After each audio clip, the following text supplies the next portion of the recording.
Hello and welcome to another Fronius how-to video.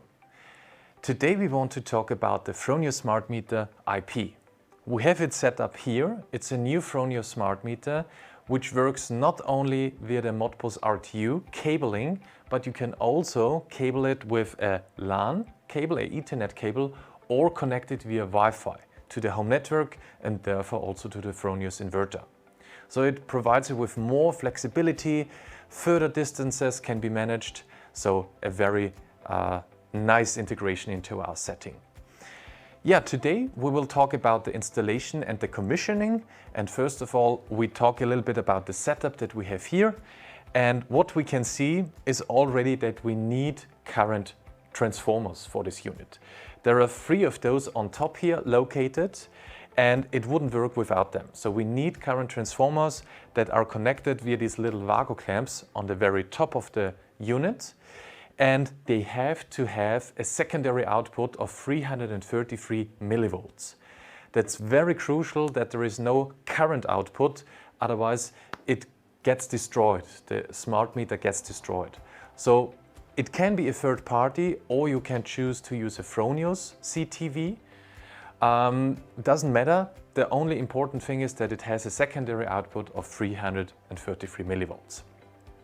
So we have one with 250 amps, 333 millivolts connected here, and we can also see that there are the 3 phases and the neutral connected at the bottom of the unit, which is also necessary because we need this for the power supply on the one hand side and also the voltage measurement. Yeah, what we can also see is right next to the CT connections we have 3 little Vago clamps as well for the Modbus RTU connection, if you choose to use this one.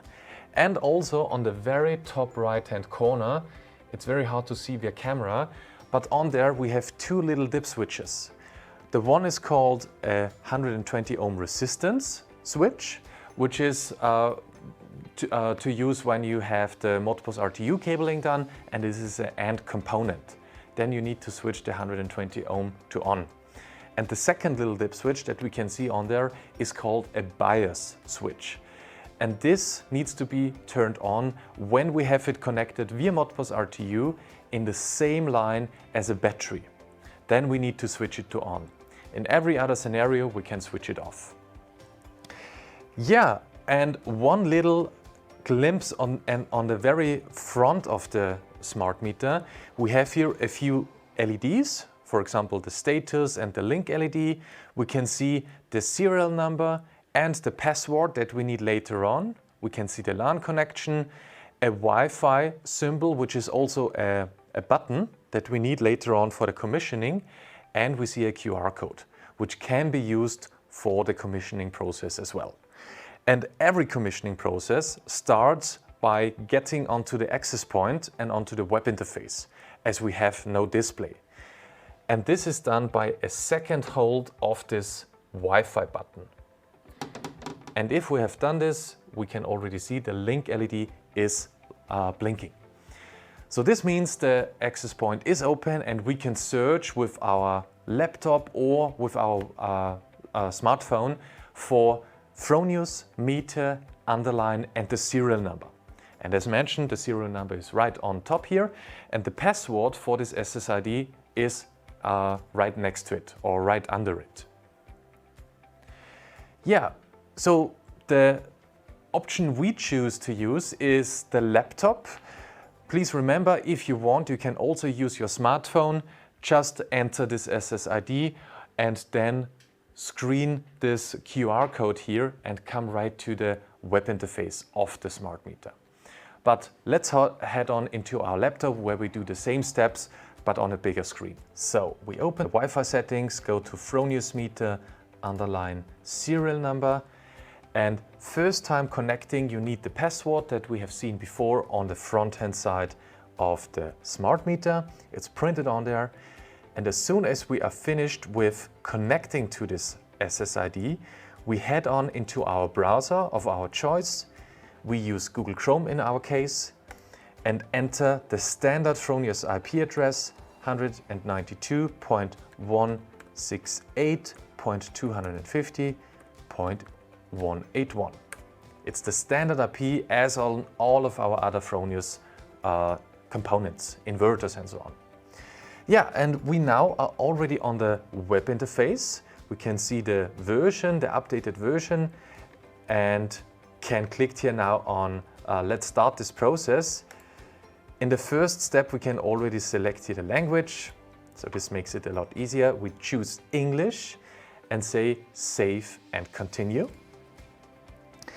And there is an initial password, which is standard integrated and has to be typed in once in the commissioning process. It's 123, and you can also find this in the manual. After continue, we now can set our own password. We change it basically, and we hit save and continue. Next up, we need to enter the primary input current of the current transformer. As mentioned before, we use a 250 amp primary input. And we need to choose if it's a single or multi-phase connection. As we've seen before, we have 3 current transformers and 3 phases connected, so we can leave it like it is. Here is a little overview, so we can check if the measurement is correct, the phases are correct. So a little control here, and if everything is working out as we wish, then we click on save and continue. Yeah, next up we come to the automatic software update. And here we have to state it's in any case very recommended to activate the automatic updates. But to do so, we need to agree the general data protection regulation once, and then we can select or activate this feature. So very important to select both, to activate both, and then hit save and continue. Afterwards, we need to select the network. So basically on which way do we want to connect with it. In our case, it's Wi-Fi. And which customer Wi-Fi do we have now? We select the SSID, and here is a full list. So in our case, we select the Energy Lab. So this would be, in our case, the customer's Wi-Fi router. And we need to enter the customer's password of his internet router. A little check before we proceed. And then we get the notification that we need to wait until the LED at the front here of this Wi-Fi symbol stops blinking. So first of all, it starts blinking green, and then until it's permanently lighting up green. And when we have done that, we can proceed on the web interface of the smart meter. Okay, so we can see the LED below the Wi-Fi symbol is not blinking anymore, but it's lighting up permanently, which is our indicator that we can proceed with the process, and we can hit here the button continue. Yeah, to finish the setup, it's already telling us to copy the IP address of the smart meter, because we need this for a later step in the web interface of the inverter. In the inverter, we open up this interface and enter this IP address that we have copied out.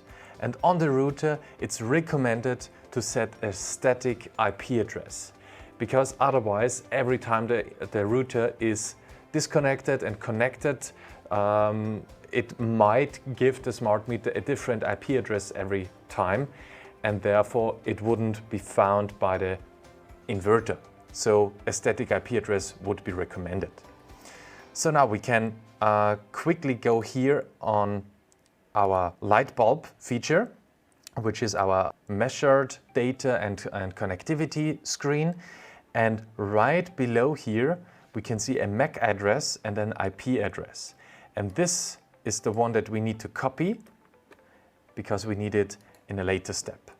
Okay, now it's time to open the access point of our inverter that we want to connect the smart meter with. We have here a GEN24 10 kilo inverter, and by a simple click on the very front here, we open the access point, the LED is blinking, and we head on into our laptop to connect with it again. You can see here Fronius underline serial number.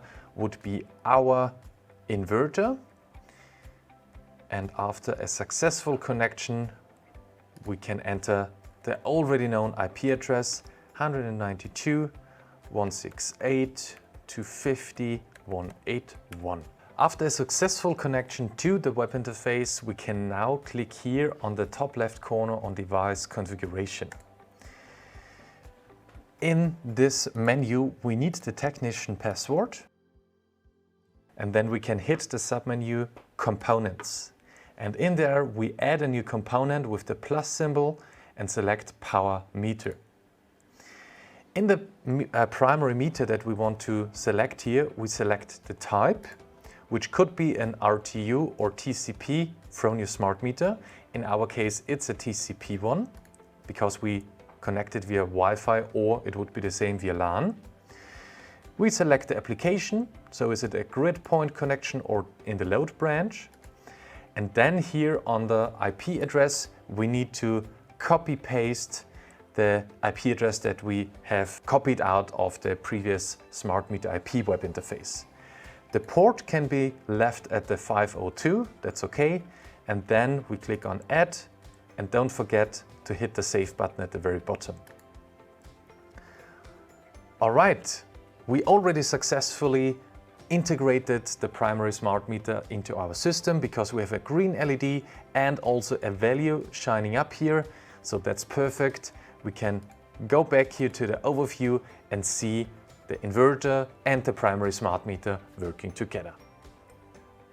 Yeah, and that's it for the successful connection of the new Fronius Smart Meter IP to an inverter of Fronius. Very simple, I think, and we now know a little bit more about the features and the things we need to watch out when doing the commissioning of the Smart Meter IP.